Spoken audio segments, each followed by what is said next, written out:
like Edward Scissorhands and Home Alone and Terminator 2. I did that poster, and back in my early days, I did a lot of movie poster stuff. So the whole design thing is kind of fun because it's something that's my meat and potatoes, and I've translated a lot of the design work that I've done into the fishing world as well. I've done a lot of really cool brands for fishing, which is a whole nother story.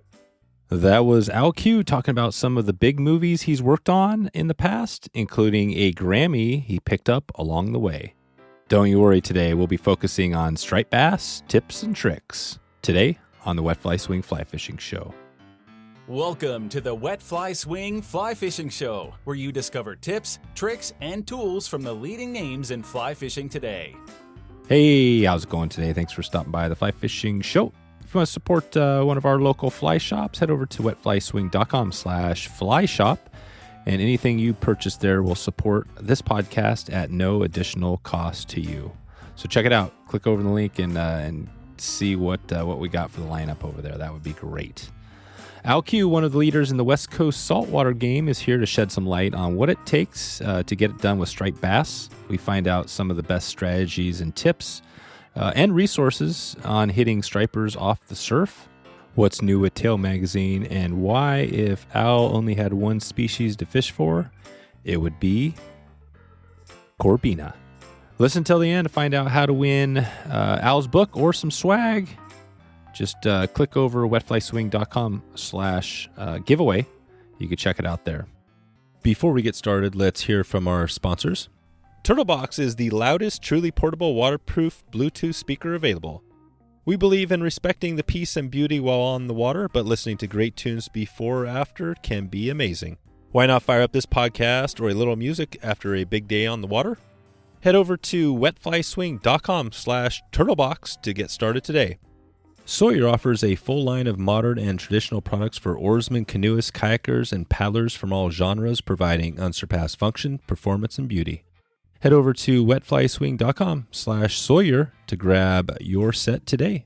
That's Sawyer, Sawyer, to get started right now. Without further ado, here is Al Q.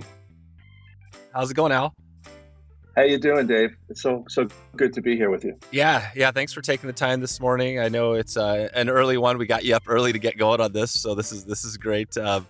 I'm not even sure. I always go back to these things, and I try to think, like, the journey of getting the guests on. And I'm not even sure where I first heard of you. Obviously we don't do a ton of saltwater stuff, but somewhere along the line, somebody said you got to get Al on the show, and that's why you're here. So I appreciate you coming on here today.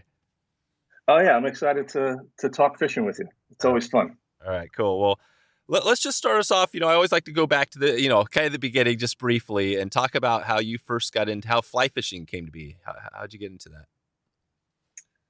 Okay, how did I get into fly fishing? Well, I think, as a kid growing up in Brooklyn, I always admired it, but I never really understood it. I was a saltwater guy. I did a lot of plug fishing, a lot of spin fishing, a lot of beach fishing. And I used to read, the Saltwater Sportsman, and I used to read all the articles by Joe Brooks and Lefty Kreh and all those great legends. And I never had the mentors when I was a little kid, when I was a teenager. So I read everything about it. I was so stoked to do it. And then when I came to California, I decided to take a class. I took a class.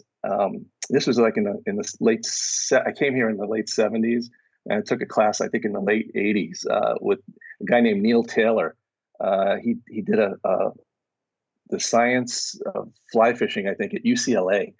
And it was like, a night class. So I took the class and I told Neil, I said, Neil, I know you're really into the trout thing, and I think it's awesome, but I'm a saltwater guy. I just want to literally learn how to use a fly rod and run to the beach. That's what I want to do. And he laughed at me, but he got me into the trout thing, and it was really cool. And watching him cast, he was a master.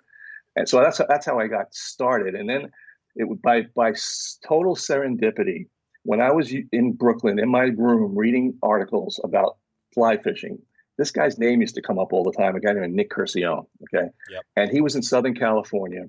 And I was reading all these articles about Nick. He was catching bonita in Redondo Harbor, and he was fishing the beach. And I was like, man, that guy's really cool. I'd love to meet him someday. And I had no idea my family was going to pick up and move to California. So here we are in California, and I go to the college that's closest to where we were living, which was Loyola Marymount. And Nick is an instructor there. He's teaching criminal behavior and criminology and deviant behavior, right?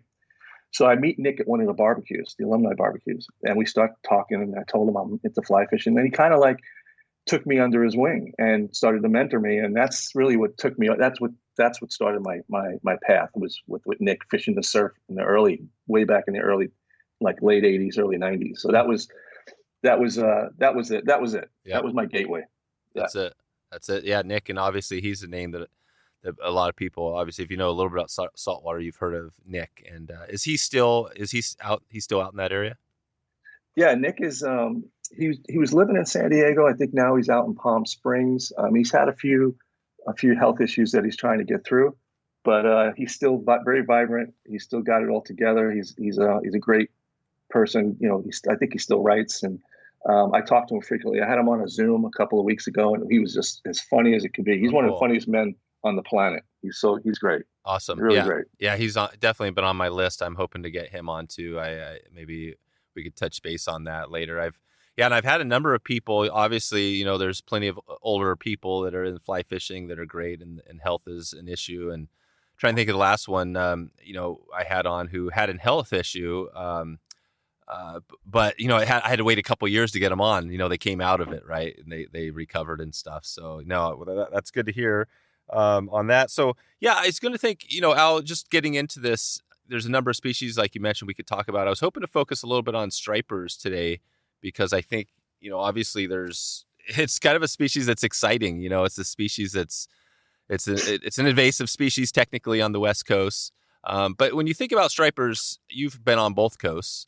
Is there much difference in the fishing versus kind of like West Coast California versus the East Coast stuff? You know, I don't really think so. I think the striper is basically the same fish. I mean, it was transplanted obviously to the West Coast, you know, in the early 1900s. It came over on a train, and it really flourished in the San Francisco area because of the big rivers that empty into the Bay Area, and you know, stripers need big running rivers to spawn, and that's where they really took a foothold. So as far as targeting them and catching them, I think it's the same on both coasts. They're really a cool fish. And me growing up in New York, I literally, that was the fish. That was like that fish held all the mystique. You know, if you can catch a striper on a fly, or even, you know, any on a plug or on a bucktail, whatever, it was the greatest fish to catch, because they were so beautiful and they grew really big. They were great to eat. Actually, they were really good table fare, and you can catch them at night. You know, they're really, really good. The best fishing is at night, actually, for stripers, but it's not as visual. You know, for the fly rod, you want to really concentrate, I think, a little bit more in the early morning, late evening. But they're great. They take poppers, they take streamers. You know, they don't shy away. They'll eat a fly. If you put a fly in front of a striper, they're going to eat it. No kidding. So yeah, and they pull hard, and you know, they're great fish, great game fish. Yeah. And then on the that's interesting too, on the eating part of it. I want to get into some tips and tricks on fishing and stuff. But so people don't really eat them in California, or what's the deal there? Oh no, people eat them in California. Okay. They have actually they commercial them in Mexico. They have big fish pens down there. Oh wow. And they actually, because the perfect size, you know, you want fish that are like in that 3 to 7 pound size. I mean, those are the perfect fish to eat. You know, because when they get a little bit bigger, they're just not. They don't taste as good. But the smaller fish are really, really delicious. Yeah. Okay, so that's good. That's good to hear. I mean, it seems like, you know, the fact that it's almost like the perfect fish, like you said. And not only that, but they're this invasive species in California. So it's like, kill more of them, right? Why not kill as many as possible? You're helping. You know, is the deal that there's so many, there's no way we're gonna even put a dent into these fish? You know, I don't know about.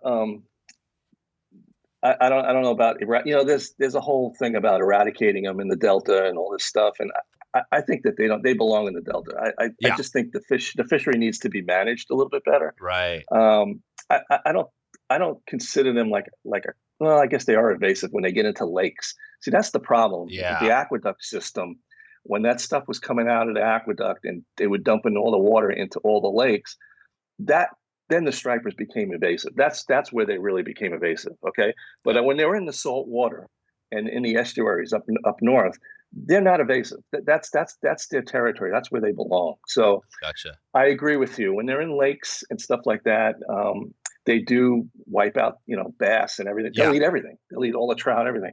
So yeah, I kind of agree with you there. But in salt water, I don't think we should do anything. Just enjoy them. There you go. There you go. Just enjoy them. Okay, cool. Well, that's good to hear. And obviously there's a ton of people down in California. And does it seem like, as far as a fishery, that it's when you compare it to popularity to say, I don't know, steelhead fishing or salmon or even trout? I mean, is there any comparison there? Are there a lot of guys fishing for stripers? Oh, absolutely, especially up north.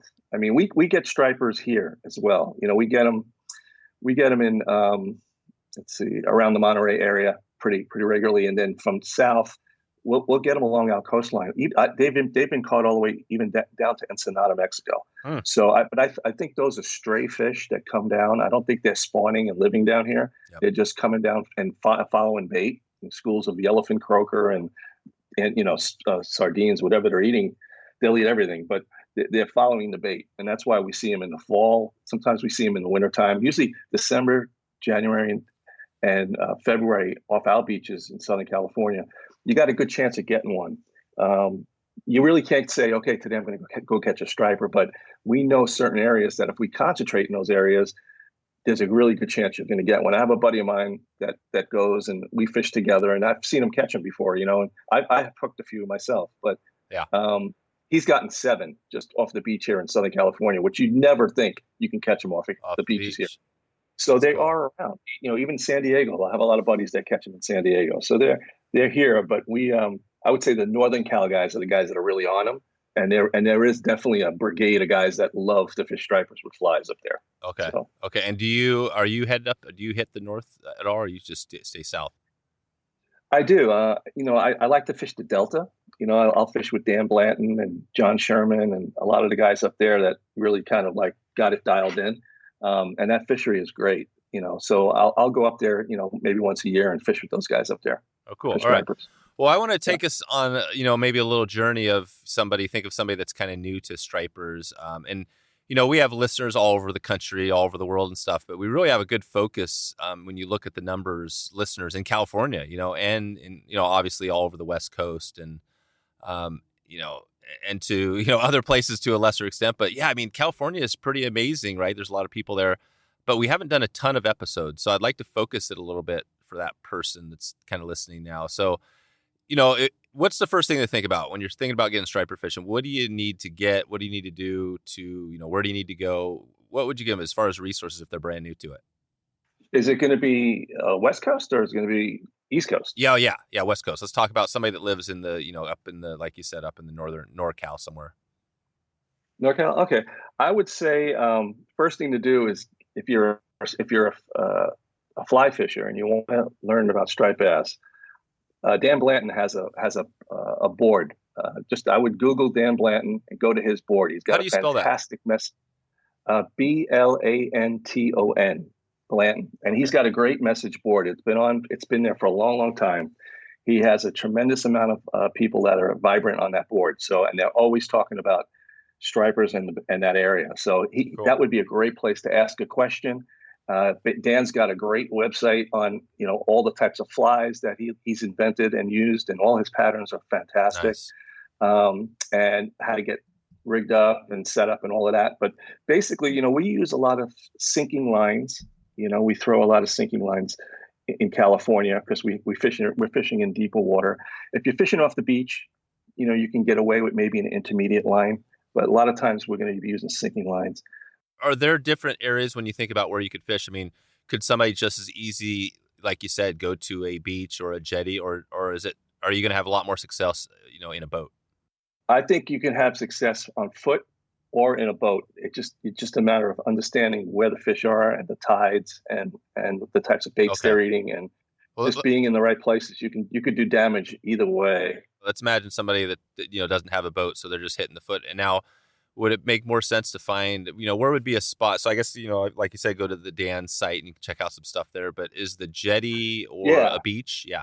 I would say look at that Monterey area, because those beaches there hold lots of stripers. And if you go down to those beaches, you'll see guys casting and fishing, and just go up to them and talk to them and meet them. Yeah. I mean, guys are pretty generous, and they'll give you information. But if you're passionate about it and you show up and you want to learn, that's how I learned when I was a kid. I went to the beaches and saw the old timers, and pestered them, and they were like, okay, this kid's really into it, and they brought me in under my wing, and they gave me a little information at a time, and I was fortunate to be to learn from them and become successful. So that's part of it. It's a community, it's a fraternity, especially the surf.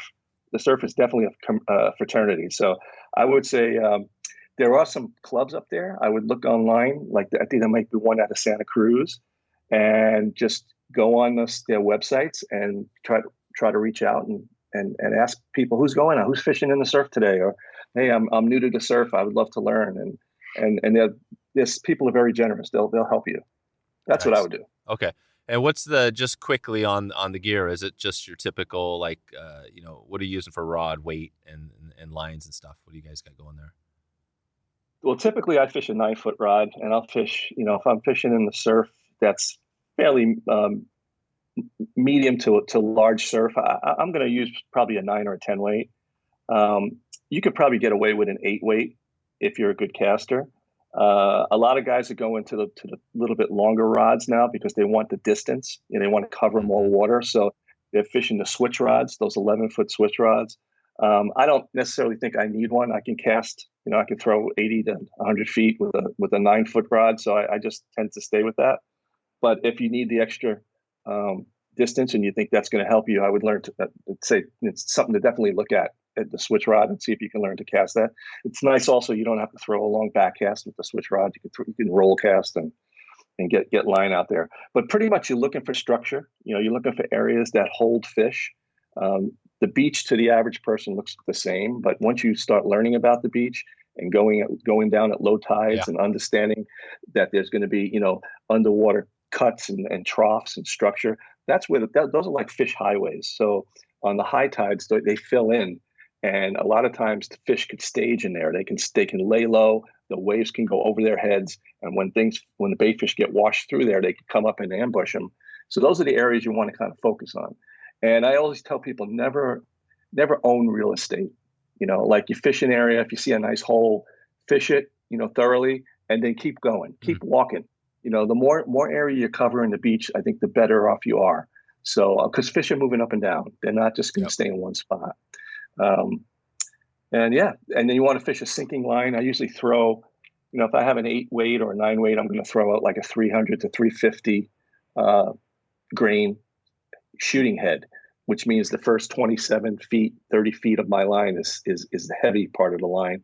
And then it's attached to a running line, which is very thin and more level. So it's literally like throwing a plug, only you throw 27 feet of it. And, once the head is outside the rod tip, there's something we call overhang. You want to establish how much of that overhang works for you. It could be a foot, could be 2 foot. That's where practice comes in. You got to really learn how to cast, the shooting head, because it's not a forgiving system. It deals with gravity. It wants to come down. So you have to use a Belgium style cast where you cast out to the side and then over the top. You want to keep everything away from you. You don't want to get hit by a shooting head. So you learn that. I go to the park. I teach people all the time how to cast in the surf, because it's probably the most difficult way to fish. It's not a forgiving environment. You got waves moving around. You got people. It's tough. So you got to spend a little extra time learning the craft, learning how to use the rod and the shooting head. And once you master that, then in California, that's the shooting head is really the key. You use that inshore on a boat. Use it on the beach. We use it everywhere because we're fishing deeper water here in California. So you need those heads to get down. I'll say we'll say, it's still surface activity and you'll throw a popper or you use an intermediate line. I have caught big fish on intermediate lines, in California, but there was situations where fish were on top. Yeah. And I could see them. Yeah. Gotcha. Can you clarify the overhang, what that is exactly? Sure. The overhang is the connection between where the shooting head stops and the running line begins. Okay. There's integrated lines that you can buy in a box, which pretty much is a smooth transition between those 2 points. And sometimes that's represented by a color change. The head might be black and the running line might be blue. So it's clear and you can see it.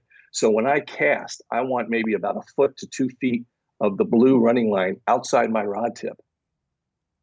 So when I make that final back cast and let it go, only the running line is going to shoot, and I'll be able to throw a lot further. Gotcha. If I have my head all the way down into my guides and then I make it's got to clunk through, it's going to have a little bit more resistance getting outside of the rod, tip of the rod. And now let's take a quick break for a word from our sponsors. Sawyer offers a full line of modern and traditional products for oarsmen, canoeists, kayakers, surfers, and paddlers of all genres, providing unsurpassed function, performance, and beauty. In return, you have the assurance of knowing the product you receive from them is genuine, made in America, and cannot be replicated. I've been using Sawyer products for a long time now, which is why I'm definitely excited to share them with you on the podcast here. I've been down some crazy technical whitewater and mini fishing adventures that put me in places that were where I had to make a good move. And I love the design, the power, the performance, and always knowing that I can count on that stroke, even when you need to make, that one to get past the rock or whatever. You can always count on Sawyer for that. And you can count on them as well. Sawyer products are designed by paddlers, oarsmen, and surfers alike to fully meet your performance needs. Pick up one today and experience the feel of water. Head over to wetflyswing.com/Sawyer to grab your set today. That's Sawyer, SAWYER, wetflyswing.com/Sawyer to get started. Okay, back to the show. When you're teaching doing these classes, are you teaching, you're doing false casts, a number of false casts or one false cast, or how are you doing that? Because that is a struggle. You got this heavy thing, this pendulum. Yeah, I like to teach in 2 stages. I like to take guys down to the park, and we learn on the grass first, and we learn about overhang. And I have a system that I use called the tango. It's called the tango, and it's like a 3 or 4 step system where you're stripping your head into the guides. You make a soft roll cast to get the line on top of the water. Then you make another soft back cast and a forward cast where you release the head and drop it so that you have your overhang. And then you'd make one pickup and let it fly. And the reason we do that is because when I'm on water, I use the water to help my haul. Yeah. So once I lay my line out first, I just make a soft slop. I want the line to lay out straight. I just want the head to come out of the rod tip, so that that final system where I make the final soft cast and shoot a little bit of line so that the head comes out. And as soon as it hits the water, I begin to start to lift. And I use the tension of the water to help load the back cast. Now my head is outside of the rod tip, and then I let it fly, and you can throw 100 feet, 80 feet, easy with a shooting head. That's right. So that's kind of so I start on grass, and then I take guys down to someplace where it's, very calm water, and we practice making that pickup off the water. And then the whole system comes together. Gotcha. Yeah. Okay. And then is there a company, somebody want to pick up one of those shooting heads and all that stuff? Where would you direct them? All the great rod, the fly manufacturers make good shooting head systems. Scientific Anglers, Rio, I think Echo. They're all actually Airflow. Yeah, I would say that the 3 would be Rio, Scientific Anglers, and Airflow are great choices. Okay, and if they say, I'm not sure what you're using today, but if they wanted to go buy one right now from one of those companies, would there be a name, or do they just say I want a 350 grain shooting head? I think Scientific Anglers has a line called a surf line, which I helped design for them. Yeah. They have one, and I think also Airflow has one called the surf line. Okay, it's like a 27 foot head type thing, and I think Rio you can get outbound short, Yeah. which is a good line, or Yep. you can buy a head. You can actually buy a T8, anywhere from a T8 to a T14. You can buy 30-foot sections of heads, and then you can connect them to a running line. And I would use a .035 around diameter running line. You want something that you can kind of hold Yeah, a onto little bigger. bit, You don't not want to too thin. use like a mono running line thing or any of that stuff. Yeah, I mean the guys that fish the steelhead, they'll use a lot thinner Yeah. lines, and it works for them. But I think in the surf, I think it avoids a lot of tangles as well. Yeah. I think if you have something that's you can hold on to a little bit. I hope this is all making sense. Oh yeah, but yeah, this makes total sense. We've talked. We've had the first whatever they were for. We've probably had 50 episodes just on steelhead, so we've definitely talked about shooting heads. And actually, one of our sponsors right now is OPST, who makes OPST makes great running line. They make a great running line. Exactly. Yeah. So they have their switch rod would probably be a great rod for this, because I've been noticing just using it that it actually casts a normal line and a Skagit style line. But yeah, I guess we won't dig into all that right here. But yeah, I think. Well, I want to say one thing. I want to say one thing about the OPST. I think if you're going to build a little system for yourself for the surf, the running line that they have, I think in the 50-pound weight, the 50-pound running line is a good one, because you could hold on to it, and it works really well with like a T14 or a T8 or T11. Yeah, it's all good. Perfect. Okay, so that gives us a little bit something to get going on. And so if we had the gear, we'll talk a little bit more about the gear, but let's just take it to the water. So we get to a spot where we found in low water that there's some good slots. And those slots look like, I mean, if you find a boulder, some big boulder stuff like that, or are you looking for a lot of rocky structure around the beach? Down in Southern California, we don't have a ton of rocky structure. Yeah. I mean, we have a little bit, but not a lot. Up north, you have a little bit more. So if you're going to fish around rocky structure, I would fish flies that are like bendbacks, where the hook is pointed up and there's not a ton of weight on it, because you don't want to get snagged up. If you're fishing off the beaches, sandy beaches, you can fish clousers are really good. I would say, just a clouser minnow would be great, or a deceiver style type fly. If there's a lot of bait fish around, fin bait, stuff that's up on the surface. As far as leaders go, literally, a 7-foot piece of 15 to 20 pound test. If I was targeting stripers, you don't need it to be graduated. It doesn't have to, go from 40 to 30 to 20. You can do that if you want, but you can literally get away with just a straight piece of 20 pound or 15 pound mono. And then I like to use a loop knot at the end of my leader. I'll use a Lefty Kreh loop knot, because I like the fly to swing. And also, if you're using a sinking fly, it helps the fly sink faster. It'll just nosedive straight down, and you can impart a lot more action in the fly. Yeah. So that's pretty much the deal. I mean, stripping basket is very important to have one. It contains your line, and especially if you're moving from one area to another, you're not dragging your line or having to strip your line out each time. I think that's important. A deeper stripping basket as well, because a lot of times, especially up north, you're going to deal with some wind issues, and you want to make sure your line stays in your basket. So, yeah, okay. And on the stripping basket, is there a specific again brand or company we could look at getting, or could just go grab a DIY wash tub? Will that work, or something like that? Yeah, you can DIY them. I probably have about 10 or 15 stripping baskets. Sea Level used to make the best. I thought the best basket. I helped design it with Bob Popovic's. We created a deeper basket for the surf angler, and it was great. And I think Ray is not in business anymore. So okay, I don't know if you can get those, but that to me seemed to be the best one. But there's lots of ones. Just Google stripping basket, you'll see tons of them. Okay, all right. Yeah. Perfect. So again, now we're back to the water. So we found this spot. We know that there's some structure. Maybe there's a rock here or there. But you're out there now. You're at more of a higher tide, or what are you looking at as far as the tides? When do you and conditions? Does it matter? Can you go out there anytime and catch one of those guys?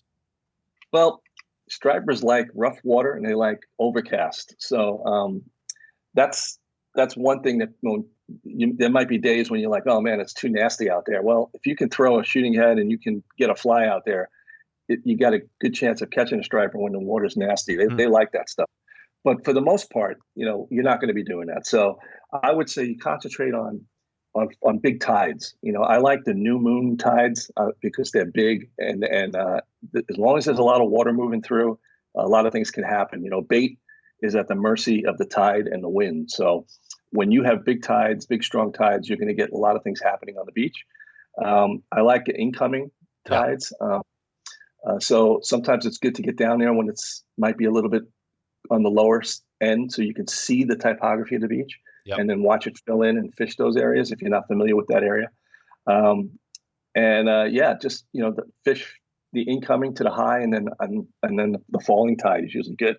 But there's going to be fishing is fishing, so there's going to be spots that you're going to learn that maybe as soon as the tide turns, from low to high, it becomes a good spot because you can get out further. You can get alongside of a jetty and wade out a little further because the water's lower, and you can get and reach an area. So there's lots of little things that you're going to learn when you get out there. But for the basics, I would say fish a good new moon tide. I like new moon because the fish aren't feeding as much at night. On the full moon, the tides are big, but what happens is a lot of times the fish feed at night. So the fishing is in the daytime. Full moon tides are great at night. So if you're going to target stripers at night, if you have the ability to fish into a back bay, when you can wade and it's safe, a full moon tide would be great. Okay. So, yeah. Yeah. Anything else to be thinking about? I know there's obviously a lot more, but just other little, for somebody again who's kind of new to it, they got their stuff and they're going out there. It sounds like you just get out there. That's a good tip, getting out there at low tide and watch it come in, so you can kind of target it and keep moving. Right, keep moving. If you don't get something, just keep moving it. Yeah, keep moving, and again, try to hook up with people that are in the area and make friends with them, so you can fish alongside them, and learn from them. That's the best thing you can do, because fishing in the surf is not easy. It's I'm going to be very honest. It's not an easy thing to do if you're new to fly fishing. So get a mentor, get somebody that you know is passionate about it and has been doing it for a while, and it's going to really up your learning curve, and it's going to make it a lot more fun. Because once you get over the hump of being able to cast and read water and see it, then you really have it. Then the world is your oyster. You can go anywhere in the world and fish the surf, and it really becomes fun. You can get away for an hour or two and just feel like you're a million miles away. And that's what I love about the sport of fly fishing. To me, of course it's about catching fish, but it's so much more of just being down at the beach and just forgetting about everything and letting all my, my stress go away and just enjoying being part of nature and being part of the ocean. That to me is the allure. It's always been the allure for the ocean for me. It's just being there and experiencing. I see so many different things, and I meet so many cool people, and it's just a wonderful place to be. Yeah. So no, it's a great point. Is that so if you get good at fishing stripers out there, you could probably take that technique, all that gear, and go fish on the beach for all sorts of species. Is that pretty much true? Yeah, there's surf perch, and you can catch halibut, surf perch, and everything. I mean, sometimes you can even get calico bass if you're fishing in rocky areas. But for the most part, you're going to catch surf perch, yellowfin croaker. You might catch some halibut, during the summer or spring and fall. We have a good halibut run. There's all sorts of, there's sargo, there's lots of stuff around rocky jetty areas that you can catch. Yeah. It's cool. It's really cool. How is your area different than, say, SoCal versus NorCal? I've heard some stories about your fishing out there, and you hit somebody with your fly. It's so busy. Is it a lot different down there? Yeah, our beaches are busier. So what I like to do is when I do fish, I like to fish early in the morning until about maybe 8:00, and then I'm off the beach, especially in the summertime. So I try to pick the tides that work the best for me and get down there real early, get my fishing in, and get off the beach. That's when the summer is there, and there's junior lifeguards, and it's like people running around. It's absolutely insane. But it's weird because the best fishing we have, I think, in Southern California is probably from June to August. And that's when the Corbina come up on the beach. And that to me is the most exciting surf fishing we have, when you can literally visualize and sight fish the Corbina. They're in inches of water. they're feeding on sand crab beds, and you can cast your flies, and you don't even go in the water. You're on the sand, and hook these fish, and they're really challenging. And that to me is that made me a better bone fishing person. It made me a better tarpon fishing. It made fishing Corbina for 25 years and getting my ass kicked by them up my game. So I think it's a great sport fish to target. Nice. Yeah, that was something that I don't think we've talked about that species that much yet on this show. But yeah, so essentially it's challenging, right? Is it harder, would you say, like compared to say fishing for like permit or something like that? Is it that challenging, or? I think it's just as challenging, if not more challenging, because with Corbina, there's so many things that have to happen for it to work. You gotta be in a good position. You gotta understand what the fish are doing. You gotta fish the right flies. You gotta fish the right tides. When it all comes together, there's something called a magic window, which I call the magic window. It's in my book, and it's like a half an hour when the fish are all standing on their head, tailing, and that's when you get your best shot to really get one. So I can't explain it to you. You'd have to see what I see. Yeah. Because not many people really Corbina fish, but hopefully when they see the book that I just wrote, they're going to be blown away by the photography and just the stories, because it's really, really an amazing fishery. And I would say every year I see more and more people out there doing it, which is really cool. Yeah. So, and is that why that's interesting? Because with all the species around the country, the world, it seems like we've really hit, everything. But I mean, why do you think that is, that more people haven't really got into it yet? Because first, Corbina have had this mystique about them that you can't catch them on flies. That's number one. And two, they are hard to catch. So a lot of people weren't catching them. But now, because all the information's out there, people can go out there and target them and catch them. And you're seeing a lot of young people out there doing it and becoming successful at it. And I think really they were just a lost species. You know what I mean? It's almost like the guys that learned skateboarding in California, and they started diving into pools, empty pools, and then it became this fad. I think Corbina is like the skateboard.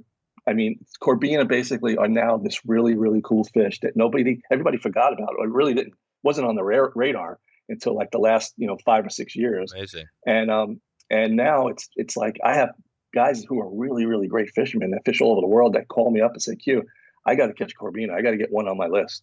And I'm like, absolutely, come down. Let's do it. That's right. So it's a really, really neat thing. And I was so happy that I was kind of part of a wave of fishermen that I fished very closely with. We used to call each other the Corbina Patrol, just for fun.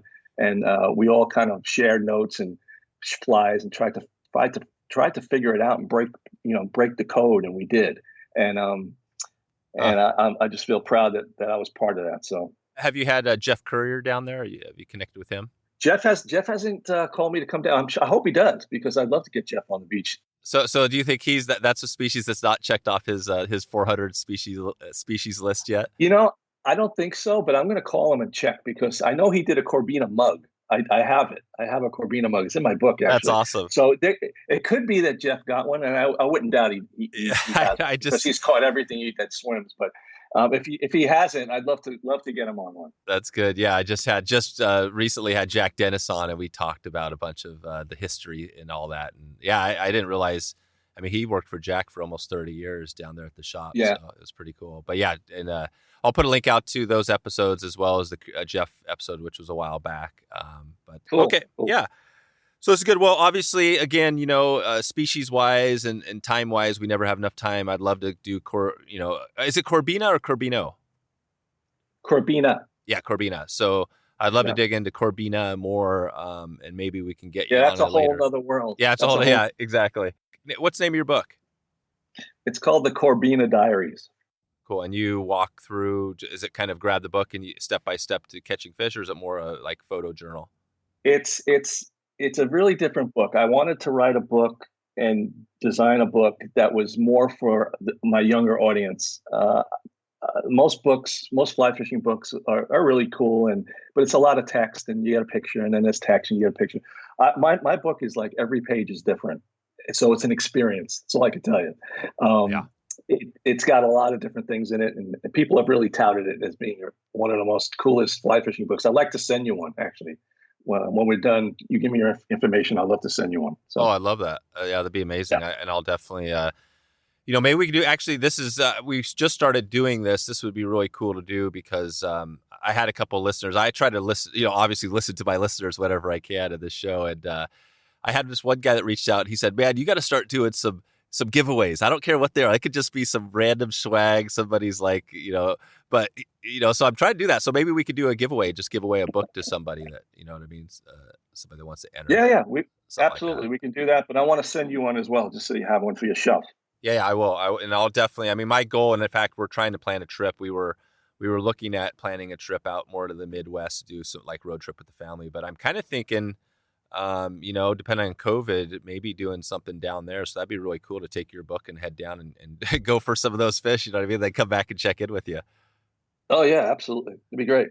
All right. It'll blow you away when you see them on the beach. You're not going to believe. Let's take a quick break for a word from our sponsors. Turtlebox is the loudest, truly portable, waterproof Bluetooth speaker available. Perfect for a skiff, drift boat, or your craft of choice. The guys at Turtlebox believe in respecting the peace and beauty while on the water, but listening to great tunes before or after can be amazing. I remember our last big river trip this summer, and it was cool to break out the Bluetooth speaker as we listened to some classic music and tried to play along with our guitars. Without a Bluetooth speaker, we would have missed a bunch of amazing opportunities and some good laughs. The features I love most on this one are the quality bulletproof frame, easy to push and lighted buttons, and at home you can add another speaker for stereo. Find out why Turtlebox is our go-to speaker and why it is great for the river as well. Head over to wetflyswing.com/turtlebox to support a great company, this podcast, and some tunes. Okay, back to the show. Yeah, just get a quick little snip. The difference between, obviously the fishing, it sounds like it's a lot different than stripers, but is there any comparison between the two species?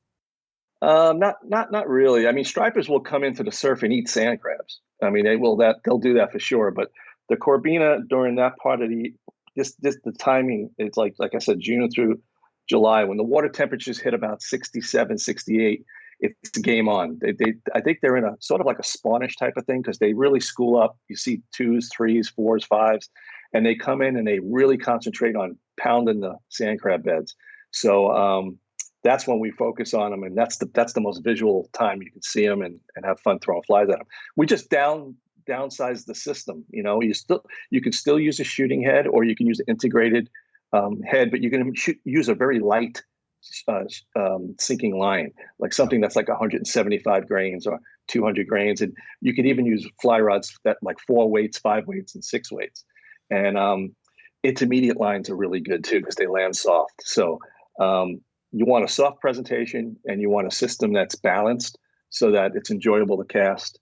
And we're using small flies, so we're just downgrading everything, and we're not waiting. We're literally staying back and fishing in water that might be, 6 inches to a foot deep.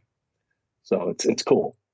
Okay, so again, we'll leave this to another episode. But I'm just curious on the distribution. Are these fish? Do you know, or is it the same thing? Are they down more in that area, or are they more widely distributed? Yeah. Corbina will be as high up as Santa Barbara, and then they go all the way down to Mag Bay in Mexico. So it's pretty much a Southern California fish. When you're not going to see them up in NorCal at all. Gotcha. Yeah. Okay. Cool. Well, that's good to hear. I mean, that's the cool thing about Southern Cal is that obviously you've got all these millions of people and different habitats and stuff. And trout fishing maybe isn't the best right in close, but yeah, it sounds like you've got a number of fisheries down there. How many species do you have down there that you could just from your house you could go out and hit? Okay, I can go to my local lakes, or man-made reservoir areas, parks, and catch bass, freshwater bass. I can go to the beach and catch, Corbina, stripers, white sea bass, halibut, whatever. I can go to the LA river systems, either the LA River or the Santa Ana River, and catch carp. I can drive a little bit further north and catch some trout. So, but mainly good trout fishing is going to be up in the Mammoth area. So you're going to have to take a 4.5 to 5, 4.5 hour drive gotcha. from LA. So if the conditions are perfect and, it's pretty much from now until the rest of time, you can only go for one species down. What is it? Well, in the summertime, it's definitely the Corbina. That trumps everything else for me. Yeah. This time of the year, I'm fishing bass in lakes. I will fish inshore. I was out Monday and we caught sand bass, calico bass, barracuda, inshore. So yeah, I mean, there's lots of options. If you have friends that have boats, it's a lot of fun because you can get out close to the water here, right offshore, right here, inshore, tight, fish the jetties, at night, and you can catch tons of calico bass. So there's lots of opportunities here in California. If you drive to San Diego, it's a 2-hour drive. I mean, you got Lake Henshaw, which is an epic carp fishery, wade and sight fish for carp. And me and Conway, we do an event called the Carp Throwdown. We didn't do it this year because of COVID, but we might bring it back next year. And we time it during June because we have a hopper hatch down there. And there's a lot of cattle out there, and the cattle kick up the hoppers, they jump in the lake, and the carp literally are eating dry flies. Wow. So, and it's like one of the few places I know where you can catch carp on dry flies.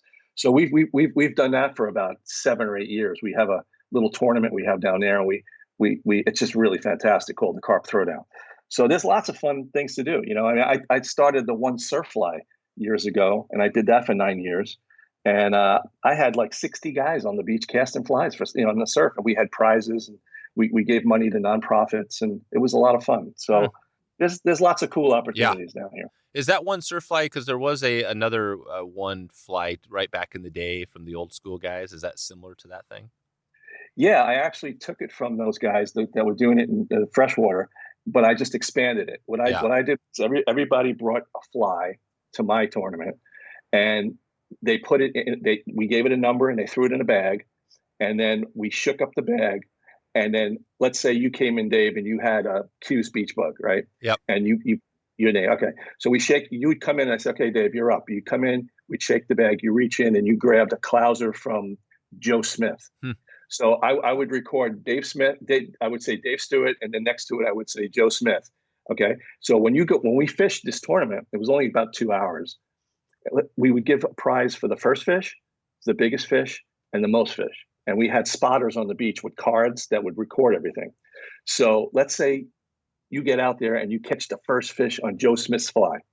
You'd win a prize, and Joe Smith would win a prize because he submitted that fly. And you can only fish one fly, and if you lose the fly, you're out. So it was a really fun, it kept everything equal. You could be a 13-year-old kid that just started, or you can be a veteran of 60 years old. If the veteran didn't get the best fly and the young kid got a great fly, he would outfish the veteran. You know what I mean? Yeah. It was just a very, very fun thing. It wasn't meant to be competitive. It was just meant to build camaraderie. And it was very popular. I was really proud of it. So that's cool. And June is right around the corner. Are you guys thinking maybe doing it this year?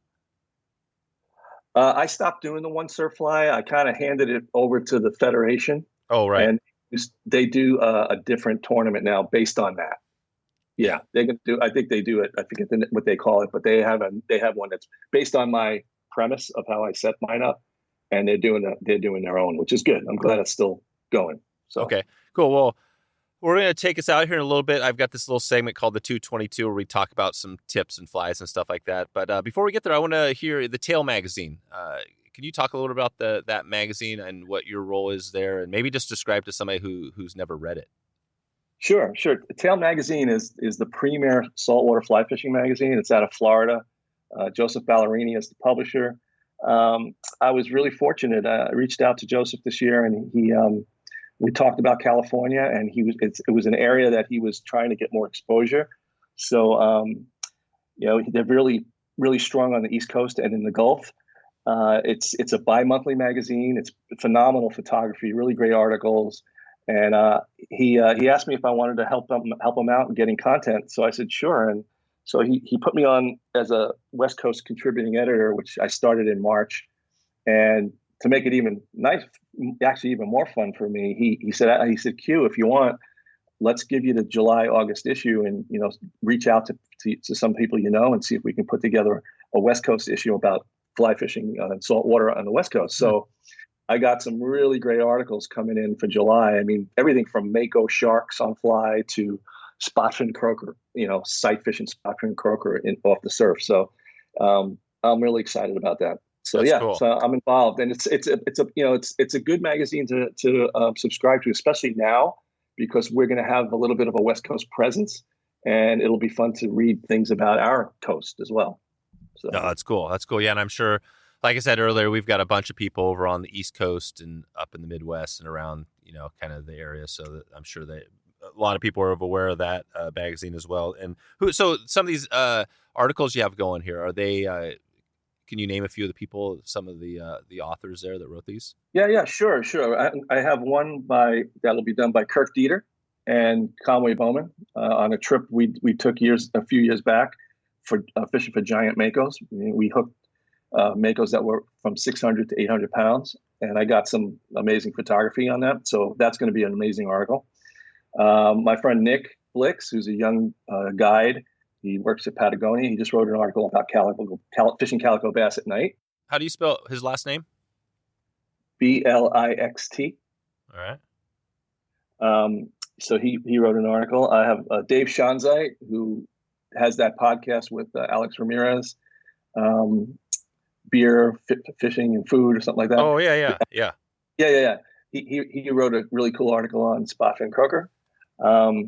Let's see what else I got. I'm doing one with Von Pottermore, who's a guide here in Southern California, really good guide, and we're doing it on yellowtail. We got a Catalina. John Sherman's gonna send me one on surf fishing for striped bass, which we just talked about. Mm-hmm. And I have one more. I'm trying to think. Yeah. Well, So anyhow, there's a bunch of them coming in. It's gonna be so great. when these come in, I'll put a link out to the magazine and stuff. Is this going to be an online or both, or how's that look? It'll be online and both. Oh yeah, the last one was Paul Cronin is doing one on Corbina fishing, and Paul Cronin is a good friend of mine. He kind of came up with the surfing merkin, which is really like a go-to pattern for Corbina. He based it on the actual merkin fly that Del Brown used to use for a permit, and it seems to work real well. So yeah, okay, perfect. No, that sounds awesome. And there you go. Yeah, and then just on that, a little bit on the subscription. So is this like a subscribe? And you said bi-monthly, so that's just six times a year. You have 6 issues a year. You could subscribe online, and I think they do have an online version that you can get as well. Okay, digital version. Yeah, I'm always curious to hear. It's interesting, especially as the things change with the publishing. You've seen, actually, I think we've all seen a number of these magazines that we love have kind of changed or gone away. It's kind of an interesting time, but that's good to hear the tail is still going strong. Yeah, I think it's in its 8th season, and it's doing really well. It's actually building momentum, and Joe's really dedicated to it. He's got good people on board, and it's organically growing. So I think the subscription rate is like something like 10,000 now. So it's good. Yeah, perfect. All right. Well, let's take us out here. The 222 is kind of your top 2 tips, flies, and top resources. And we were talking about stripers, mostly today. So can you give us, you're going out there. Let's just take it to the beach or whatever. What flies are you putting on there? Do you have a couple of flies? Yeah, I would say the flash tail clouser would be a good fly to fish for stripers. Also a Semper fly. A good resource would be Bob Popovich's books on fly tying. He's got 2 of them, and he's got some of the greatest patterns in the world right there. If you study his books and his patterns, there's no stopping you. He was one of my mentors in fly tying, and I just owe so much to Bobby. Spent a lot of time with him at the Vice. So he's a great resource. Bob Popovich is a great resource. And Dan Blanton. Yeah. Like that Dan Blanton board, go on there. Dan's got lots of fantastic patterns. His go-to pattern is the Whistler, the flash tail Whistler, which we fish in the Delta, and it just crushes fish. So that's something to look at. Okay, perfect. Yeah, it gives us something to go on. So now let's go back, again, taken to the water. So we're sitting there and we feel like we got some good structure, but we're not catching any of these stripers yet. Do you have a couple of tips you might give somebody to help them maybe catch their first fish? You got to keep things in perspective. If the ocean is pretty nasty and pretty rough and there might be a lot of current, I wouldn't really fish the fly because it's not fly friendly. Okay. So you fish the fly when it makes sense. All right. Yeah. There are times when the ocean's really crazy and I might put my fly rod down and fish a spinner rod. So you fish the fly when it's safe and when it makes sense. Okay. That's the first thing. Yeah. Second thing is you got to learn how to cast the shooting head system. So I would say take some lessons or meet some people that know how to do it and learn from them. That's the second thing. And the third thing is you got to be patient because it's if you're going to make the commitment and say, I want to be a surf fly fisherman, you're in a fraternity of people that have all taken their hard knocks. So you're going to have to go in there, learn it, and stay at it, and then eventually you're going to get rewarded, and you're going to be rewarded in a way that you'll be rewarded like no other. It's one of the greatest achievements you can have is catching fish off the beach and doing it on your own, DIY. So another thing I like to tell people is watch the waves. You don't cast when a wave is coming right at you. Wait for the wave to come down and then cast over the second wave. You want to fish behind the waves. Okay. Yeah. So it's a ballet dance. It's a dance. You have to understand the rhythm of the ocean. Okay. And you do get the rhythm of the ocean after you get down there a few times. You start understanding it. And everything kind of just drifts away, and then you don't even realize you're fishing once you start learning the system and getting out there and doing it. So, and also just be patient and don't get discouraged. It's very easy to get discouraged in the surf. There's going to be a lot of days you're not going to catch fish, but the days you do catch fish are going to just trump all the days that you didn't catch fish. And I guarantee it, if you stick with it, it's something that you're going to really enjoy, and it's going to make you a better fisherman when you fish other types of fishing. So That's cool. Yeah, this is great. I think this year I'm gonna try to do a little more. Just kind of obviously there's lots of different species all over the coast. So I'm gonna do a little more of it. Are you the type of person down there where you got your fly gear, you got your spin gear, and then you also got your surfboard? And you're gonna head out there do a little surfing after before after fishing? I love to do it all. I mean, I'll throw a harpoon. I mean, I'm into fishing every type of way, and I want to learn as much as I can. I fish. The last few years, I fished with one of my friends, Denny, who's a great bass fisherman. Oh, he's a great all-around fisherman, really. And I wanted to learn more about freshwater bass, and I spent a lot of time with him, and it was so much fun watching him fish and using wacky worms and just doing fun things that I normally wouldn't do. And I love it. I love it all. So.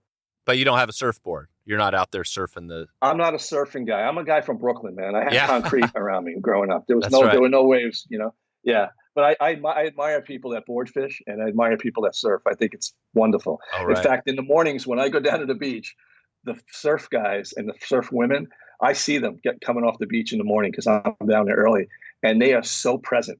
Their eyes are bright. It's like they face the day, and it's like they're alive. And I just love that about them. Yeah. That is cool. Yeah, I hear you.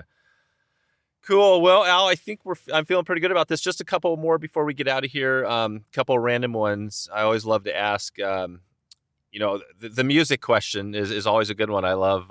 But before we get to that one, just Lefty Kreh. We haven't talked to Lefty. I'm on a Lefty Kreh roll because we just had a recent episode where we kind of celebrated Lefty and everything. But I know you knew him a little bit. Do you want to give us a quick Lefty story? Anything come to your mind when you think of Lefty?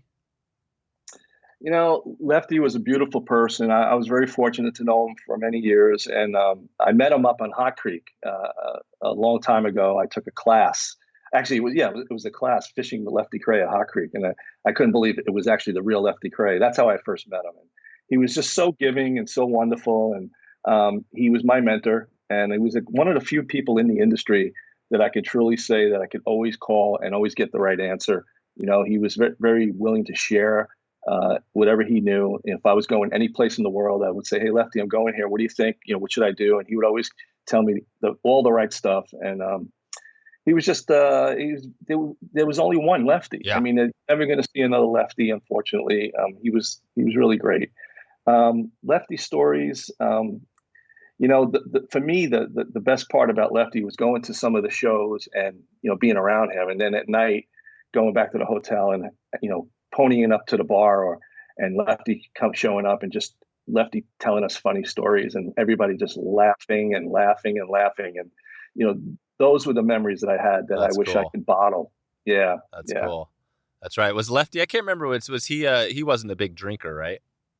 No, not at all. Not at all. That's right. Yeah. He was just, he loved hamburgers and he loved them burnt. He liked meat, or heat and meat were the two things that he liked to say, Did you know he had a strain of anthrax named after him? Yes, I did. Yeah. I had that episode we did. We had the one of the editors of one of the big magazines just kind of talked about the Lefty story. Yeah, there's a bunch of good stories. I'll put a link out to that. Did you know he was in the Battle of the Bulge? Yeah.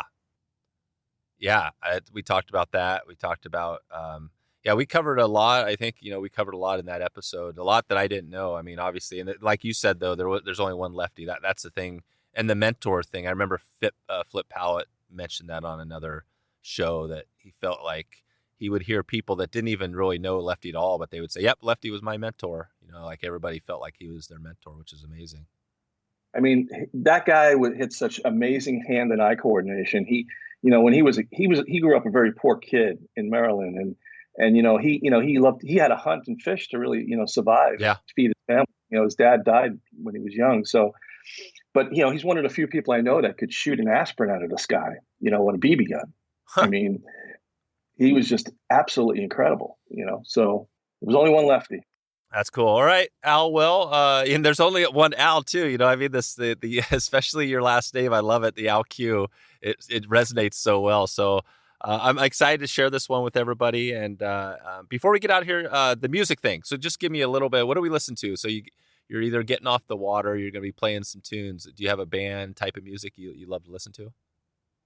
Well, I do. I've done a lot of music stuff in my career. I did a lot of movie stuff and music stuff. And the last record I just worked on, which was like a month ago, was for a LA band called Los Lobos. Oh yeah, from East LA. Yeah, and we just did their last record, and it's going to be a great record. It's all a bunch of cover songs because during COVID they were kind of like trying to refigure out who they were. And they all decided, why don't we all pick a few songs that we used to listen to when we would play in the garage, like that influenced us. So they picked a lot of great music, a lot of B-sides and stuff from records that, of all bands that kind of came through LA, like the Beach Boys. I was going to say the Beach Boys. So Los Lobos did a Beach Boys song?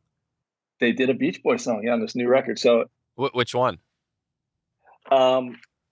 You know what? You got me. Yeah, it's an off. No, it's not. It's not. Oh, it's not like it's not. Yeah, Help Me Rhonda or anything like that. Yeah, no. They picked real interesting stuff. So cool. I love Los Lobos. I haven't heard those guys in a while, so I'll put a link in the show notes out to a nice video. And then just briefly, I know you have another kind of line of work you're talking about here. What is that? What was your role with Los Lobos? I work for I have a company. Me and my business partner Jeff Smith. We do a company called Tornado Creative, and we do a lot of music packaging. We do a lot of we do some entertainment. We do corporate. But yeah, I mean, we've been nominated twice for Grammy Awards. We won once in 1997 for Titanic. We've done a lot of cool stuff. What's the Titanic? I know that we're going down, open up a box, but it's interesting. So what do you like for the Titanic? Yeah. So we did. There's two categories that the Grammys have every year for music packaging. It's single package and box sets, and there's a design Grammy award for those. So in 1997, we won for the Titanic. Music is heard on the Fateful Voyage. It was by Ian Whitcomb. And it was a bunch of songs that he picked from the White Star Songbook, which was the songbook that they used on the Titanic. He went back and he recreated the music as historically accurate as he could. It was the same year that James Cameron did the movie. But this was the real deal. And this was the real music. And we won for Best Package Design that year. We won a Grammy. And then a couple of years after that, we were nominated for a box set, multiple CDs for Los Lobos. And we didn't win that one, but we got nominated, which was kind of cool.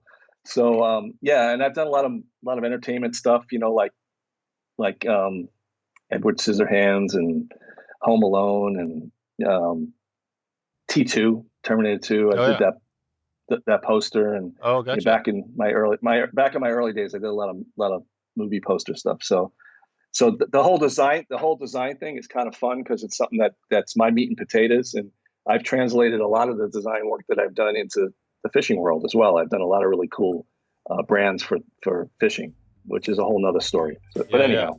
All right, Al. Well, hey, thanks for coming on here. This has been a lot of fun. I hope you feel good about digging into the stripers, and I think people probably have a little bit of help to get started. So yeah, until we talk again, thanks for all your help today.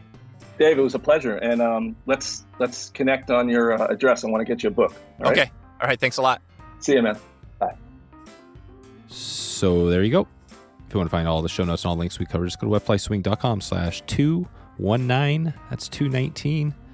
I wanted you to check out our live podcast we have going periodically, wetflyswing.com/live. And if you can't get in there, just send me a message and I'll let you in the door there so you can check out, raise your hand, come up on stage. That'd be great. That is pretty much a wrap. That's about all I have for you this week. We're going to get out of here, and I'm not quite sure who we have on tap next, but click ahead. Please subscribe if you haven't, or follow. Either way, to support the show. And I want to thank you again for spending time today. I hope to maybe catch you online or on the river. Thanks for listening to the Wet Fly Swing Fly Fishing Show. For notes and links from this episode, visit wetflyswing.com.